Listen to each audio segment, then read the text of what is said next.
भारत माता की जय। भारत माता की जय। भारत माता की जय। जय श्री राम। जय श्री राम। राधे श्याम। राधे श्याम। भगवान श्री राम का मंदिर बन गया है। भगवान कृष्ण की जी के मंदिर के लिए हम लोग संघर्ष कर रहे हैं। आप लोग राधे श्याम करते रहिए। बहुत जल्दी भगवान कृष्ण की जन्मभूमि पे एक भव्य मंदिर बनेगा, ये मैं वादा करके जा रहा हूँ। इस पवित्र भूमि को प्रणाम करता हूँ। छत्रपति शिवाजी महाराज, संभाजी महाराज को प्रणाम करता हूँ। संत ज्ञानेश्वर जी को प्रणाम करता हूँ। उन सभी महापुरुषों को प्रणाम करता हूँ जिन्होंने असंख्य यातनाएं झेली, जजिया दिया, टैक्स दिया, परेशान हुए, प्रताड़ित हुए, बेइज्जती सही, छुआछूत सहा, सब कुछ सहा, लेकिन धर्मांतरण नहीं किया। आज आपका जो कुछ नाम है या जो कुछ सरनेम है, इसके लिए संविधान का योगदान नहीं है। यदि आप अग्रवाल हैं, जैन हैं, माहेश्वरी हैं, सिंधे हैं, पवार हैं, मैं उपाध्याय हूं, कोई पांडे है, कोई तिवारी है, वो इस भारत के संविधान के कारण नहीं है।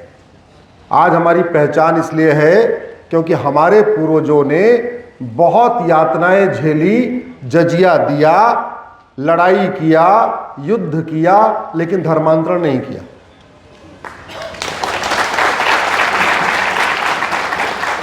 और आज जो भारत में शांति भी है, वो भी इस संविधान के कारण नहीं है। शांति वहां है जहां हिंदू मेजॉरिटी में है। जिन राज्यों में हिंदू कम हो गया है वहां अशांति है।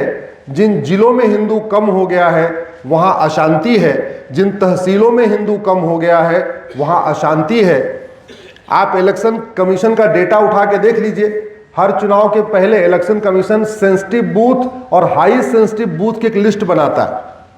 जहां 100% हिंदू होते हैं वो बूथ कभी सेंसिटिव नहीं होता, लेकिन जैसे ही कहीं पे हिंदू 70% हो जाता है वो बूथ सेंसिटिव हो जाता है, और जहां हिंदू 50% हो जाता है वो बूथ हाई सेंसिटिव हो जाता है। तो चुनाव आयोग भी मानता है कि जहां हिंदू ज्यादा है वहां डेमोक्रेसी है, वहां लोकतंत्र है, और जहां जहां हिंदू कम हो रहा है वहां लोकतंत्र कमजोर हो रहा है। 99%, 90, किसी गांव में, किसी मोहल्ले में 99 फैमिली हिंदू की हो और एक फैमिली कन्वर्टेड हिंदू की हो, वो आराम से रह लेता है। लेकिन जहां हिंदू 50% हो जाता है वहां उसका रहना मुश्किल हो जाता है, त्योहार मनाना मुश्किल हो जाता है, अपनी संस्कृति का पालन करना मुश्किल हो जाता है। तो भारत में संविधान तब तक है जब तक हिंदू बहुसंख्यक है। जिन 9 राज्यों में हिंदू खत्म हो गए वहां ये संविधान काम नहीं करता। जिन 800 जिलों में से 200 जिलों में हिंदू खत्म हो गए हैं वहां ये संविधान काम नहीं करता। जिन 6000 तहसीलों में से 1500 तहसीलों में हिंदू खत्म हो गए हैं वहां ये संविधान काम नहीं करता। एक मैं और उदाहरण देता हूं। हमारे सुप्रीम कोर्ट के माननीय जज तो रोज कहते रहते हैं भारत में सब लोग समान हैं और सबको फ्रीडम ऑफ रिलीजन है। अब भारत के माननीय सुप्रीम कोर्ट के जजों को सुनते सुनते पाकिस्तान के जज की यही बात कहने की हिम्मत पड़ गई। उसने कोर्ट में कह दिया कि पाकिस्तान के रहने वाले सब एक समान हैं और पाकिस्तान में सबको फ्रीडम ऑफ रिलीजन है। उसके बाद मुल्ला मौलवी सुप्रीम कोर्ट के अंदर घुस गए। सुप्रीम कोर्ट के जज साहब को अपनी कोर्ट से उठ के भागना पड़ा, चैम्बर में गए, सेना बुलानी पड़ी, सेना बुला के तब उनको पिछले दरवाजे से घर उनको ले जाया गया। तो भारत में सुप्रीम कोर्ट का सम्मान तब तक है जब तक हिंदू बहुसंख्यक। यहां equality, justice, liberty, fraternity, unity, national integration का कॉन्सेप्ट तब तक है जब तक हिंदू बहुसंख्यक। यहां सबको सोचने की आजादी, सबको लिखने की आजादी, सबको बोलने की आजादी, सबको अपनी पसंद से वस्त्र की आजादी, अपनी पसंद से रहने की आजादी तब तक है जब तक हिंदू बहुसंख्यक। कोई गलतफहमी पाल के न रखे कि भारत में जो कुछ चल रहा है वो केवल और केवल संविधान के कारण चल रहा है। संविधान हमारे लिए गाइडिंग फैक्टर है, लेकिन सच्चाई यह है कि संविधान को मानता कौन है? संविधान को मानते केवल हिंदू हैं। नहीं तो मंत्रियों के बयान आते हैं, हमारे लिए संविधान बाद में है, हमारे लिए पहले हमारा मजहब है। कभी किसी हिंदू ने नहीं कहा कि मेरे लिए वेद पुराण पहले है, संविधान बाद में। कि सुना आपने किसी को? नहीं। लेकिन आपने ये सुना होगा, हमारे लिए कुरान पहले है, हमारे लिए संविधान बाद में। ये अंतर है। दुर्भाग्यवश इस देश में बहुत सारी गड़बड़ियां हुई। हालांकि एक एक गड़बड़ी अब धीरे धीरे सामने आ रही है। मैं सुबह ब्रेकफास्ट कर रहा था तो राजगोपाल जी को मैंने बताया कि सुप्रीम कोर्ट केवल आज ही गड़बड़ नहीं कर रहा है। आज केवल इतना हो रहा है कि सुप्रीम कोर्ट कुछ गलत करता है तो फटाफट social media, print media, electronic media में उसकी समीक्षा शुरू हो जाती है। सुप्रीम कोर्ट 1950 से गलतियां कर रहा है। और गलती क्यों कर रहा है? भारत में सुप्रीम कोर्ट के बनने के पहले भारत में एक प्रिवी काउंसिल हुआ करती थी। जो लोग लॉ के स्टूडेंट हैं, जो एडवोकेट हैं, उनको पता है सुप्रीम कोर्ट के पहले क्या होता था। यहां पे भाई ऐसे बात नहीं बनेगी, आपको जोर से बोलना पड़ेगा, आपकी आवाज यहां तक आनी चाहिए। सुप्रीम कोर्ट के पहले क्या होता था? Privy council. तो प्रिवी काउंसिल में जज भी अंग्रेज होते थे और प्रिवी काउंसिल में वकील भी ज्यादातर अंग्रेज होते थे। अब भारत में हम तो धर्म जानते हैं, बाहर धर्म का कॉन्सेप्ट ही नहीं है, तो उन्होंने धर्म को रिलीजन समझ लिया। जबकि धर्म और रिलीजन में जमीन आसमान का अंतर। धर्म जोड़ता है, रिलीजन तोड़ता है। पूरी दुनिया में झगड़ा धर्म का नहीं चल रहा है, पूरी दुनिया में झगड़ा किसका चल रहा है? रिलीजन का, मजहब का।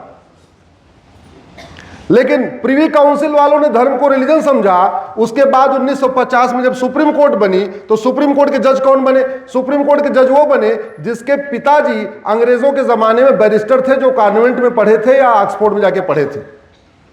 तो उनकी सोच भी वही रही जो प्रिवी काउंसिल के क्रिश्चियन जजों की थी। तो उन्होंने प्रिवी काउंसिल के जजमेंट को कॉपी पेस्ट मानना शुरू कर दिया। प्रिवी काउंसिल का जजमेंट पूरा अपने आप में ब्रह्म वाक्य हो गया। अब प्रिवी काउंसिल को फिर बाद वाले जजों ने उसको कोट किया, बाद वालों के बाद वालों ने कोट किया, बाद वालों को बाद वालों ने कोट किया। तो इस संविधान की जो संविधान को पढ़ा गया वो भारत के चश्मे से नहीं पढ़ा गया, संविधान को पढ़ा गया विदेशी चश्मे से, इसलिए सारा सत्यानाश हो गया।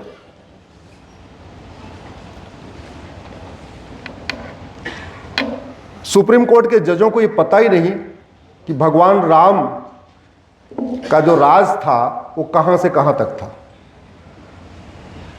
सुप्रीम कोर्ट के जजों को पता ही नहीं कि युधिष्ठिर कहां से कहां तक के राजा थे। सुप्रीम कोर्ट के जजों को यह भी नहीं पता कि चंद्रगुप्त और अशोक कहां से कहां तक के राजा थे। अब गड़बड़ी कैसे हो रही है? न वेद पढ़ा, न पुराण पढ़ा, न बाइबल पढ़ा, न कुरान पढ़ा, लेकिन यह कह दिया ऑल रिलीजन आर इक्वल। पढ़ा नहीं, पढ़े होते तो अंतर समझ में आता कि वेद पुराण क्या कहता है और बाइबल कुरान क्या कहता है। अगर पढ़ा होता तो अंतर समझ में आता कि धर्म क्या होता है, रिलीजन क्या होता है। मेरी एक पीआईएल धर्म और रिलीजन के ऊपर भी चल रही है, जिसमें मैंने नक्सल में बताऊं कि धर्म जोड़ता है, रिलीजन तोड़ता है। अब आम का पेड़ भी पेड़ है और बबूल का पेड़ भी पेड़ है। आम देता है फल और बबूल देता है, लेकिन सुप्रीम कोर्ट के जज ये कह रहे हैं चूंकि दोनों पेड़ है तो आर्टिकल 14 के अनुसार equality before law, equal protection of law, तो जितना खाद पानी आम को मिलना चाहिए उतना ही खाद पानी बबूल को भी मिलना चाहिए। अब ये बताओ माली का काम क्या है? आम और बबूल को दोनों बराबर कंसीडर करना, या आम को खाद पानी देना और बबूल को देखते ही उखाड़ के फेंक देना? क्या करना, जरूर से बोलिए जरा। लेकिन माली ये कह रहा है कि नहीं, आम भी पेड़ है, बबूल भी पेड़ है, हम दोनों को बराबर ही मानेंगे, दोनों को बराबर खाद देंगे, दोनों को बराबर पानी देंगे, दोनों की बराबर सिंचाई करेंगे, दोनों की बराबर रक्षा करेंगे। गड़बड़ी यही हो रही है। गड़बड़ी इसलिए हो रही है कि गिलहरी भी जंतु है, लोमड़ी भी जंतु है। माननीय सुप्रीम कोर्ट के जज कह रहे हैं equality before law, equal protection of law. जितना प्रोटेक्शन गिलहरी को मिलना चाहिए उतने प्रोटेक्शन लोमड़ी को मिलना चाहिए। तो लोमड़ी गिलहरी को खा रही है और वो अपनी जगह सही है, क्योंकि आर्टिकल 14 कहता है इक्वलिटी बिफोर लॉ, आर्टिकल 15 कहता है किसी से भेदभाव नहीं करना। तो वो कह रहे हैं किसी जीव जंतु से कोई भेदभाव करो ही मत। गड़बड़ी इसलिए हो रही है कि कह रहे हैं हिरन भी जानवर है, लकड़बग्घा भी जानवर है। तो जितना हिरन को खिलाओ पिलाओ उतना ही लकड़बग्घा को भी खिलाओ। अब हिरन खाता इतना और लकड़बग्घा खाता इतना, और लकड़बग्घे को जब मौका मिलता है हिरन को भी खा जाता है। लेकिन हमारे माननीय सुप्रीम कोर्ट के जज कह रहे हैं नहीं, आर्टिकल 15 कहता है कोई भेदभाव नहीं करना है, दोनों ही जंतु हैं, दोनों ही जानवर हैं, दोनों ही पशु हैं, इसलिए इनके साथ इक्वल ट्रीटमेंट होना चाहिए। यही सेकुलरिज्म है। सेकुलरिज्म समझ रहे हैं ना आप? यही सेकुलरिज्म है। गाय दूध देती है और भेड़िया गाय को खाता है, लेकिन सेकुलरिज्म के अंतर्गत गाय और भेड़िया दोनों बराबर है।